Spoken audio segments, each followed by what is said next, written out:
Hello, and this is Professor Hasselman, and in today's little lecture, we're going to be talking about time management. This is a very important tool and a concept to understand as you work, especially through an online class and as you take other courses at MJC.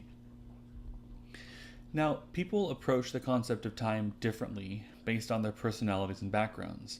Some people are always punctual, while others are almost always late. Some students enter all due dates for assignments on a calendar as soon as they receive the syllabus for each class.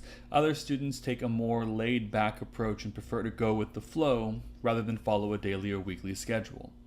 Now, these students might deal well with the unexpected, but they might also have or leave everything to the last minute and be less successful than if they manage their time more effectively. Even if you prefer to go with the flow, improving your organizational skills can help you do better in college, work, and life. Now think of it this way. If you were hiring someone for a job, wouldn't you choose an organized person who gets things done on time? The first step to effective time management is recognizing that you can be in control. Psychologists use the term locus of control. Locus means place, to refer to a person's beliefs about how much control they have over the events that affect them. Being in control means that you make your own decisions and accept responsibility for the outcomes of those decisions. Some people believe that their locus of control is internal or within themselves. Others believe that it's external or beyond their power. If you frequently find yourself saying, "I don't have time," you likely have an external locus of control. The next time you find yourself saying this, stop and ask yourself whether it's actually true. Do you really not have time, or have you made a choice not to make time for a particular task or activity? When we say we don't have time, we imply that we don't have a choice. We do have a choice because we have control over how we use our time and how our commitments and small decisions we choose to make every day. For example, we have control over when we get up in the morning, how much sleep we get, and how much time we spend studying, working, and exercising. Now, all these small decisions have a big impact on our success in college and in life. Now, how you manage your time reflects what you value, what is most important to you, and what consequences you are willing to accept when you make certain choices. For instance, if you value time with friends above everything else, your academic work likely takes a backseat to social activities. How you manage your time also corresponds to how successful you will be in college and throughout life. Almost all successful people use some sort of calendar or planner to help them keep up with their appointment assignments and tasks and other important activities. Now, using your memory as your only planner, trying to remember everything you have to do without recording it anywhere, means that you'll probably forget important events and deadlines. Now, getting a bird's eye view or big picture of each college term allows you to plan ahead effectively. Now, an academic calendar is a calendar that shows all the important dates that are specific to your campus: financial aid, registration, add drop deadlines, midterm, final exam dates, holidays, graduation deadlines, and so forth. You may have received an academic calendar when you registered for classes, or your campus bookstore, ours at MJC, may have some for sale. Now, knowing your big picture academic deadlines will be helpful as you add deadlines for specific assignments, papers, and exams into your calendar. And it's important to refer to your college's academic calendar to add important dates and deadlines, such as when the registration period starts and ends, and when you need to pay your tuition or file your application for financial aid or scholarships. Remember also that you have to keep track of important dates, and not only in your own life, but also in the lives of those close to you. Birthdays, doctor's appointments, work schedules, travel, visits from out-of-town guests, and so on. Different aspects of your life have different sorts of time requirements, and the goal is to stay on top of all of them. Now, you might prefer to use an academic calendar on your phone, tablet, laptop, or desktop. Regardless of whether you prefer a paper or electronic calendar, It's a good idea to begin the academic term by reviewing the syllabus for each of your courses and then completing a preview or recording all of your commitments for each day and using different colors for each category. For example, classes maybe in red, study time for each class you're taking maybe in blue. Tests and assignment due dates, maybe highlight that in pink or yellow. Personal obligations such as work, family, and friends, and then scheduled social events, including phone numbers in case you need to cancel. Now, regardless of your daily commitments and what they allow you to examine, this allows you to examine the toughest weeks during each month and each term. Now, if research paper deadlines and test dates fall during the same week, find time to finish some assignments early to free up study time, obviously. And if you use an academic or electronic calendar, set reminders for those important deadlines and dates. For all of my important deadlines and dates, I always put them in my iPhone, for example, and I have it set reminders a day ahead and a couple hours ahead, so I remember to turn stuff in on time and to get stuff finished and completed. Now, overall, you should create monthly, weekly, and daily views of your calendar. And all three views are available in Electronic Planner, but you can also create monthly, weekly, and daily calendar with paper planners. Now, once you complete your monthly templates, you can put them together to preview your entire academic term. Now, remember to provide details such as the number of hours you anticipate spending on each assignment or task. As you create your schedule, try to reserve study time for each class and for each assignment. Not all assignments will take an equal amount of time to complete. Estimate how much time you will need for each one, and begin your work well before the assignment is due. A good time manager frequently allows for emergencies by finishing assignments before actual due dates. And if you are also working on or off campus, reconsider how many hours per week it will be reasonable for you to work on top of your academic commitments, and whether you need to reduce your credit load to ensure that you have enough time for both work and school. Remember that managing your time effectively requires practice. You may have to rearrange your schedule a few times, rethinking some priorities, and try to use your time differently. The more you apply time management skills, the more time you can save. Now, being a good student does not necessarily mean studying day and night and doing little else. Scheduling time for work and pleasure is important too. After all, most students have to juggle a lot of responsibilities, and you probably do as well. You might have to work to help pay for college, and you probably want to spend time with family or friends to recharge your battery. And most people also need time to relax and unwind. That time can include getting some exercise, reading a book for pleasure, or seeing a movie. And this can also be included in your daily planner as well, so you can make time for classes and studying and activities outside of class. Now, when using an electronic calendar, it's a good idea to print a backup copy in case you lose your phone, can't access the internet, experience a computer crash, or leave your charger at home or in your residence home or wherever you happen to be living. Carry your calendar with you in a place where you're not likely to lose it, and checking your calendar regularly helps you keep track of commitments and maintain control of your schedule. Now, this practice will become invaluable to you in your career.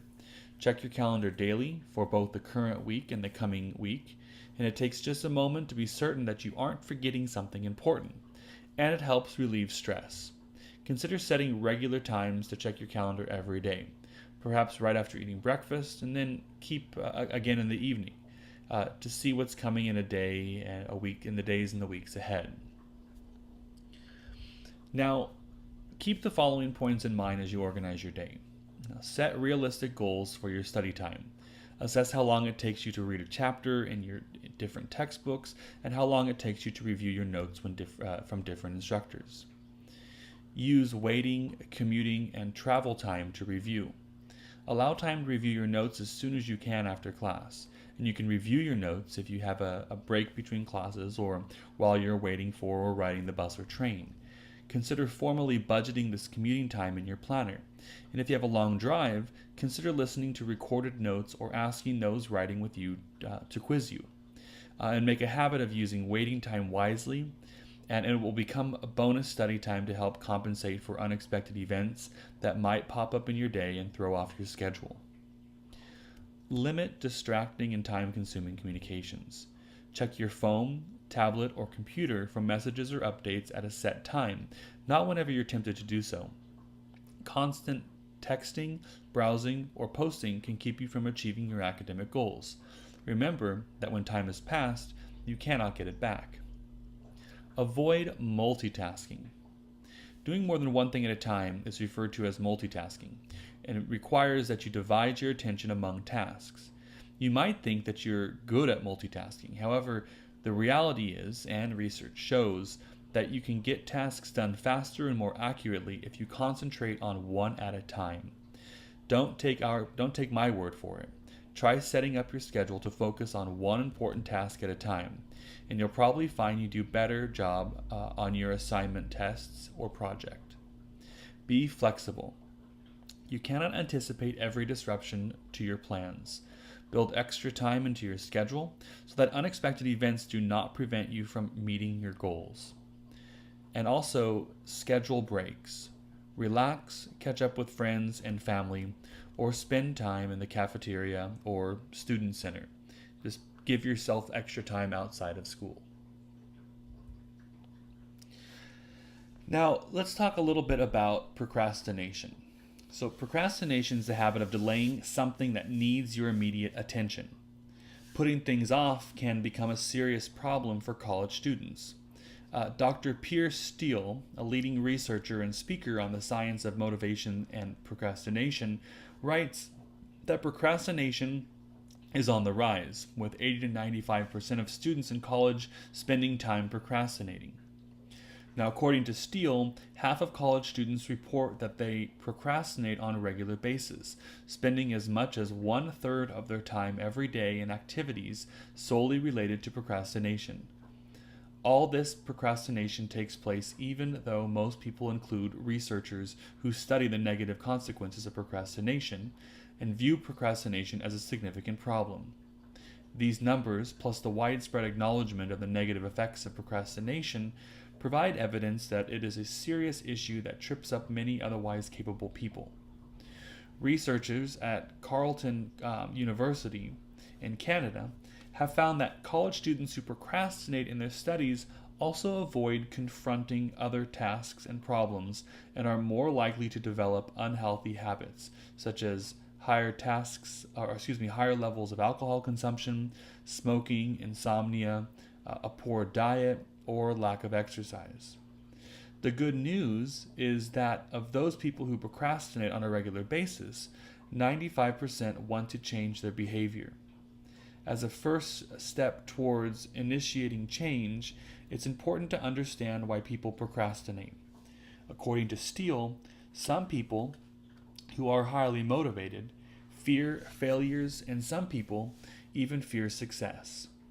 And although that might seem counterintuitive, consequently, some students procrastinate because they are perfectionists. Not doing a task might be easier than having to live up to your very high expectations or those of your parents, teachers, or peers. Many procrastinate because they are easily distracted, a topic we'll explore a little bit later. Often they have difficulty organizing and regulating their lives, have difficulty following through on goals, view the assigned task as too far into the future, or find an assigned task boring or irrelevant, or consider it busy work, believing they can learn the material just as effectively without doing the homework. Now, many of the traits most associated with people who chronically procrastinate can make change more difficult. Fortunately, though, there is hope. With certain changes in behavior and mindset, you can reduce procrastination and become more effective at managing your time. Now, in college, changing how you think about and approach less enjoyable assignments is key to decreasing procrastination and increasing your success. For instance, simply disliking an assignment is not a good reason to put it off. It's an excuse, not a valid reason. Throughout life, you'll be faced with tasks you don't find interesting. and in many cases, you won't have the option not to do them. Whether it's cleaning your home, filing your taxes, completing paperwork, or responding to hundreds of emails, tedious tasks will find you, and you will have to figure out strategies to complete them. College is a good time to practice and hone your skills at finishing uninteresting tasks in a timely manner. Perhaps counterintuitively, research indicates that making easier or less interesting tasks more challenging can decrease boredom and increase your likelihood of completing the tasks on time. When you're in college, procrastinating can signal that it's time to reassess your goals and objectives. Maybe you're not ready to make a commitment to academic priorities at this time in your life. Only you can decide, but an academic advisor or counselor can help you sort it out. If you can't get procrastination under control, it is in your best interest to seek help at your campus counseling service before you begin to feel as though you are also losing control of other aspects of your life. Now, taking the procrastination self-assessment, as given earlier to you, will help you give you a sense of whether or not procrastination is a problem for you. Now, here are some strategies for beating procrastination and staying motivated. Remind yourself of the possible consequences if you not get down to work and then get started. Also, remind yourself that simply not enjoying an assignment is not a good reason to put it off. It's an excuse, not a valid reason. Create a to-do list. Check off items as you get them done. Use the list to focus on the things that aren't getting done. Move them to the top of the next day's list and make up your mind to do them. Working from a list will give you a feeling of accomplishment. Break big jobs into smaller steps. Tackle short, easy-to-accomplish tasks first. Avoid doing other things that might seem more fun, and promise yourself a reward for finishing the task, such as watching your favorite TV show or going out with friends. For completing larger tasks and assignments, give yourself bigger and better rewards. Find a place to study that's comfortable and doesn't allow for distraction and interruptions. Say no to friends and family members who want your attention. Agree to spend time with them later and schedule that time. Shut off and put away all electronic devices during planned study sessions. If you need to use an electronic device for studying, turn off all social media and any other applications that are not part of your studying and keep them off. Consider asking those living with you to help keep you on track. If they see you are not studying when you should be, ask them to remind you to get back to the books. And if you study in your room, close your door. Now, overcoming procrastination and planning your time effectively are closely associated with achieving your goals. What you do on a daily basis affects your outcomes for that week, that month, that year, and so on. Distractions may push you off course and away from your intended goals. A good first step is becoming aware of what distractions trip you up and considering how much time you have over them, or how much control you have over them.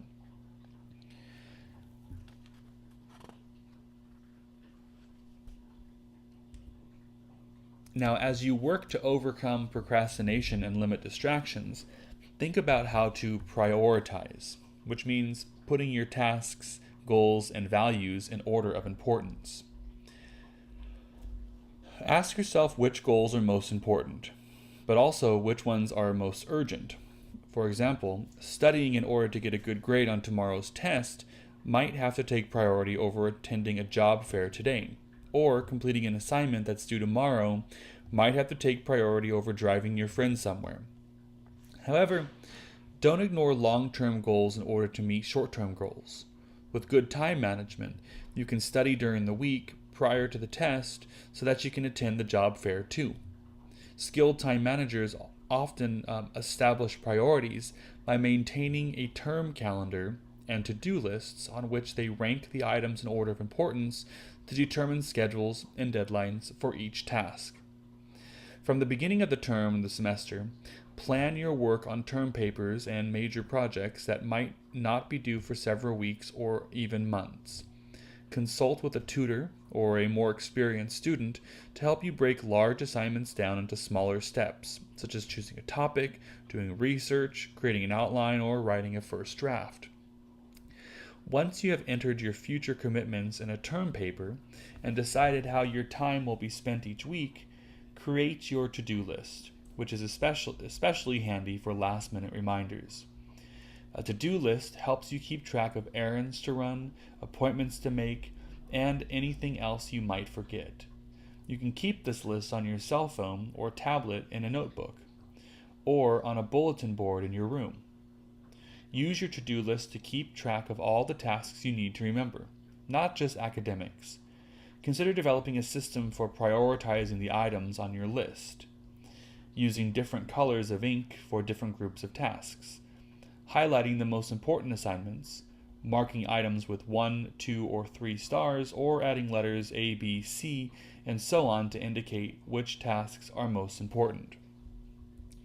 Now, you can keep a to-do list on a mobile device, in a notebook, or on a bulletin board. Use it to keep track of all your tasks you need to remember, not just academics, as I mentioned earlier. And consider to use some of those, consider adding Saturday and Sunday, as these are productive days for many busy people. And as you complete a task, cross it off your list and enjoy satisfaction of each accomplishment. Now, another aspect of setting priorities while in college is finding a way to balance your academic schedules with the rest of your life. Social and extracurricular activities, for instance, participating in a club, writing for a newspaper, attending special lectures, concerts, athletic events, or theater performances, are important parts of the college experience. Time spent alone and time spent thinking are also essential to your overall well-being. Being overextended or having too much time to do given the resources available to you is a primary source of stress for college students. Determine what a realistic workload is for you. But note that this can vary significantly from one person to another, and only you can determine what is realistic. Although being involved in social and family life is very important, don't allow your academic work to take a back seat to other time commitments. Take on only what you can handle. Learn to say no, as this is an effective time management strategy. Say no to requests that will prevent you from meeting your academic goals. Remember that even if you can find the time for extra tasks, you may not be able to find the energy. If you're feeling stressed, assess your time commitment and let go of one or more. If you choose to drop a course, make sure you do so before the drop deadline so that you won't have a low grade on your permanent record. If you receive financial aid, keep in mind that you must be registered for a minimum number of credit hours to maintain your current level of financial aid. Now, many students of all ages question their decision to attend college and sometimes feel overwhelmed by the additional responsibility it brings. Some first-year students and college students, especially recent high school graduates, might temporarily forget their main purpose for coming to college and spend their first term of college engaging in a wide array of new experiences. Allowing yourself a little time to adjust to college is okay within limits, but you don't want to spend the next 4 or 5 years or 2 years at MJC trying to make up for poor decisions made early in your college career, such as skipping class, not taking your assignments seriously. Such decisions can lead to a low grade point average and the threat of academic probation or worse, academic dismissal.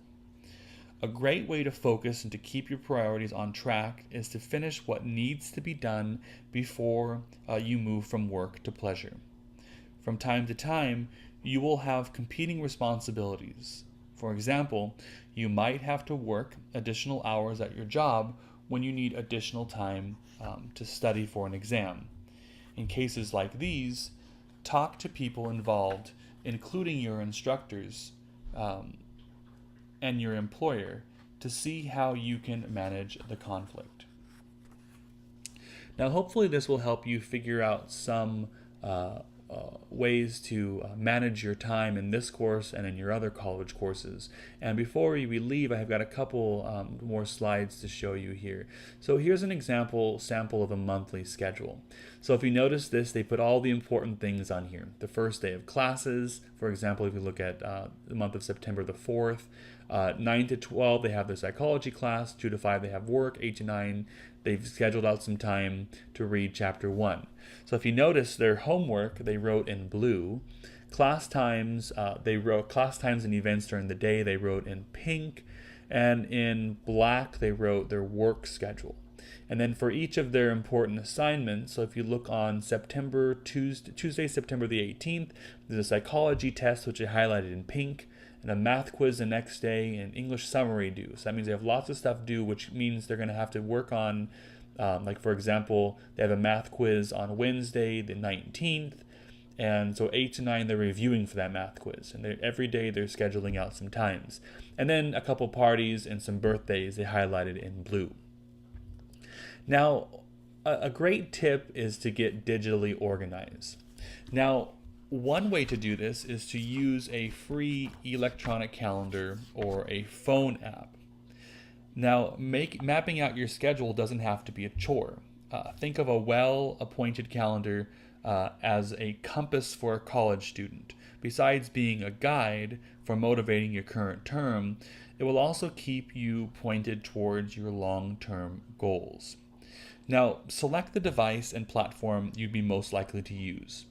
Don't make this complicated. You're trying to be efficient. Would you check your phone, tablet, or computer?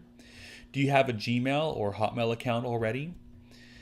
Look at platforms like iStudies or Studios, which allow you to coordinate and sync your schedule across devices. Collect your schedule information.